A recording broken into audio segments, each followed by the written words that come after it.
Last episode के and में इन सारे के सारे स्टैचूज ने जिन्वू को घेर लिया था और उसकी काफी बुरी हालत कर दी थी, उसको पूरी तरह से जख्मी कर दिया था।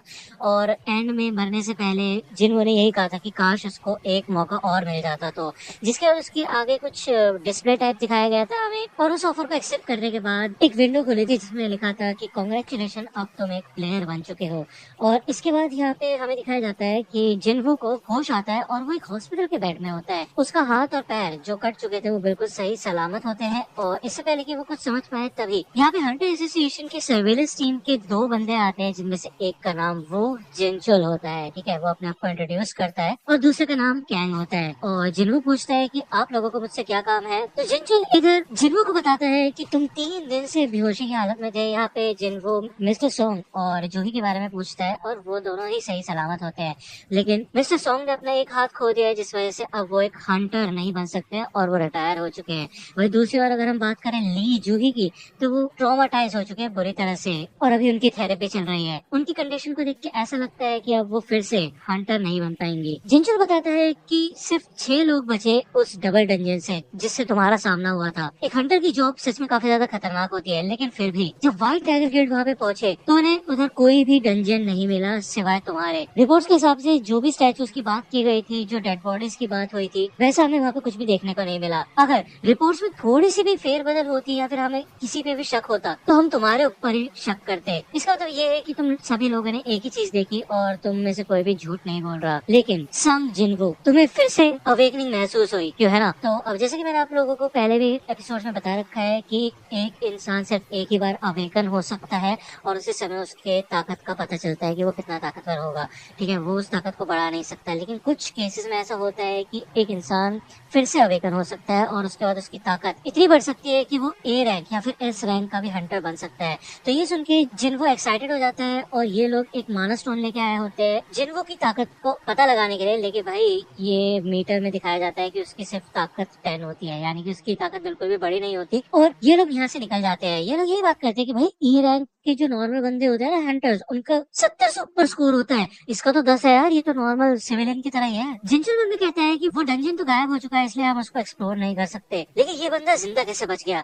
वही दूसरी बार जिन्वू देखता है कि उसके सामने एक डिस्प्ले होता है, फिर से एक विंडो टाइप खुली होती है, उसमें लिखा होता है कुछ मैसेजेस अनसीन है, ठीक है, उनको उसे पढ़ना है। वो लेकिन इसको टच नहीं कर पाता। उसको याद आता है कि ऐसा डिस्प्ले उसने पहले भी देख रखा है। इससे पहले कि वो कुछ कर पाए तभी उसकी सिस्टर जीना यहाँ पे आ जाती है और वो उसको काफी डांटती है कि वो अपना ध्यान नहीं रखता और वो हमेशा मुसीबत में फंस जाता है और लोगों की इतनी बात नहीं लगती जितनी उसकी लग जाती है।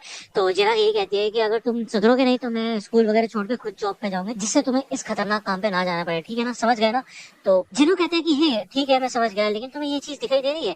तो जीना कहती क्या? तो ऐसा लगता है कि ये डिस्प्ले सिर्फ और सिर्फ जिन्नू को दिखाई दे रहा है और वो जीना से कुछ गेम्स के बारे में पूछता है, साथ ही साथ ये भी पूछता है कि मैसेजेस को ओपन कैसे करते हैं। तो यहाँ पे उस नोटिफिकेशन में लिखा होता है कि तुम एक प्लेयर बन चुके हो और डेली क्वेस्ट में आज तुम्हारा जो मिशन है वो है स्ट्रेंथ ट्रेनिंग, ठीक है। तो जीना समझ जाती है कि भाई जिन्वू ठीक ठाक है और अब उसे यहाँ से निकलना होगा। वो यहाँ से चली जाती है। जिन्वू के सामने यहाँ पे काफी सारी विंडोज खुल जाती है जिनमें लिखा होता है कि ये सिस्टम एक प्लेयर की डेवलपमेंट के लिए बनाया गया है, अगर तुम किसी मिशन को पूरा नहीं कर पाओगे तो तुम्हें पेनल्टी मिलेगी, इसके अलावा तुम्हें रिवॉर्ड्स भी मिल गए हैं। यहाँ पे कुछ गोल्स होते हैं जैसे कि 100 पुशअप, 100 सिटअप, 100 स्क्वाट्स और 10 किलोमीटर की रन। साइड में याद आ गई। एनीवे, अगर जिन्वू ऐसा नहीं करता तो उसको पेनल्टी भी देनी पड़ सकती है और यहाँ पे एक टाइमर भी चल रहा होता है। जिन्वू शुरुआत में इसको इग्नोर कर देता है। वही दूसरी ओर जिनचुल चेयरमैन गो से बात करता है और बताता है कि ऐसा लगता है कि जिन्वू की कोई सेकंड अवेकनिंग नहीं हुई है। तो चेयरमैन को ये कहते हैं कि हम खुशकिस्मत है कि डंजन ब्रेक नहीं हुआ और ये पिछले केस की तरह नहीं है, तो हम इसको स्पेशल केस में डाल सकते हैं, ठीक है। दूसरी बार हमें जॉन्गिन का सीन दिखाया जाता है और वो ये कहता है कि मिस चा, मैं चाहता हूँ कि तुम अगली बी रैंक की रेड में एक इंस्ट्रक्टर के तौर पे पार्टिसिपेट करो। तो चा ये कहते हैं कि वो एक इंस्ट्रक्टर नहीं बन सकते, उसे ये सब नहीं आता है। तो जॉन्गिन कहता है कि इस रेड की मदद से हम जो नए रिक्रूट्स है उनकी प्रैक्टिस कराएंगे और उनके टेस्ट की तरह होगा ये सब कुछ, ठीक है ना। तुम्हें चिंता करने की कोई जरूरत नहीं है, नॉर्मली जैसे तुम लड़ती हो वैसे तुम्हें लड़ना है, वो लोग बस तुम्हें देख के सीख लेंगे, ठीक है ना। मुझे पता है तुम काफी ज्यादा टैलेंटेड हो। हंटर गिल्ड इस कंट्री के 5 सबसे बड़े गिल्ड में से एक है, लेकिन अगर इंटरनेशनल लेवल पे देखा जाए तो हम किसी इंडिविजुअल की पावर को नहीं बढ़ा सकते है कि नहीं, लेकिन उनके एक्सपीरियंस को बढ़ा सकते हैं और जब वो समय आएगा तो हम उसके लिए तैयार रहेंगे। तो ये समय क्या है, इससे पहले कि हम सोच पाए तभी यहाँ पे एक और नया गेट खुल जाता है, और वो भी सड़क के बीचों बीच। वही दूसरी ओर जिन्वो की जो टाइमलाइन होती है वो खत्म हो चुकी होती है, यानी कि उसका जो समय होता है स्ट्रेंथ ट्रेनिंग के टास्क को कंप्लीट करने का वो खत्म हो जाता है।